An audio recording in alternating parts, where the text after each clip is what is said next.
ମୁଁ ସ୍ମିତା ଆପଣମାନଙ୍କୁ ସ୍ୱାଗତ କରୁଛି ଲର୍ନ ଇନ୍ ପାଇପଲାଇନ୍ ଚ୍ୟାନେଲକୁ। ଏହି ଚ୍ୟାନେଲରେ ଆମେ ମହାପୁରୁଷଙ୍କ ଜୀବନୀ ବିଷୟରେ ଜାଣନ୍ତି, ତା ସହିତ ଟିକେ ଆଗକୁ ବଢିବା ଆଉ ଜାଣିବା ଓଡ଼ିଶାର ଇତିହାସ।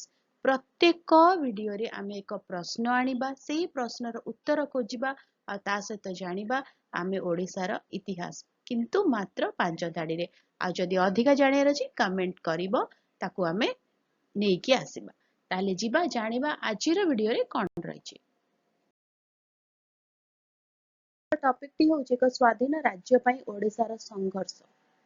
19 ଶତାବ୍ଦୀର ଶେଷ ଭାଗରେ ସମସ୍ତ ଓଡ଼ିଆ ଭାଷାଭାଷୀ ଅଞ୍ଚଳକୁ ଏକତ୍ର କରିବା ପାଇଁ ଏକ ସ୍ୱତନ୍ତ୍ର ଓଡ଼ିଶା ରାଜ୍ୟ ପାଇଁ ସଂଘର୍ଷ ଆରମ୍ଭ ହୋଇଥିଲା। ମଧୁସୂଦନ ଦାସ ଏବଂ ଗୋପବନ୍ଧୁ ଦାସଙ୍କ ଭଳି ନେତାମାନେ ଓଡ଼ିଆ ପରିଚୟ ଏବଂ ସଂସ୍କୃତିକୁ ପ୍ରୋତ୍ସାହିତ କରିବାରେ ପ୍ରମୁଖ ଭୂମିକା ଗ୍ରହଣ କରିଥିଲେ। 1903 ମସିହାରେ ଗଠିତ ଉତ୍କଳ ସମ୍ମିଳନୀ ଭାଷାଗତ ଏକୀକରଣ ପାଇଁ ଆନ୍ଦୋଳନ ନେତୃତ୍ୱ ନେଇଥିଲା।